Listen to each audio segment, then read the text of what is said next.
নমস্কাৰ। কবিতাৰ শিৰোনাম ফাগুন। কথা আৰু পাঠ বদৰুল হক। ফাগুন মানেনো কি? ফাগুন মানেই উন্মনা চঞ্চল।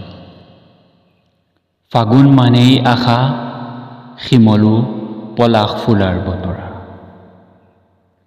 ফাগুন মানেই প্ৰেমৰ বতৰা, ফেৰফেৰীয়া ফাগুনী পছুৱাই দেহমন কৰি তোলে উতলা। ফাগুন মানেই নতুনত্বৰ বতৰা, এজাক পাতল বৰষুণে আহ্বান জনায় বসন্ত। গছত নতুন কুঁহি পাতে ৰিঙিয়াই।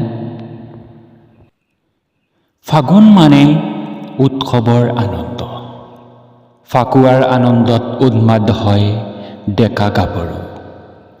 নৃত্যৰ সমাহেৰে চোতাল গৰজি উঠা আলি আই লৃগাং। ফাগুন মানেই হৃদয়ত এৰি থৈ যোৱা কিছু মিঠা মিঠা বেদনা।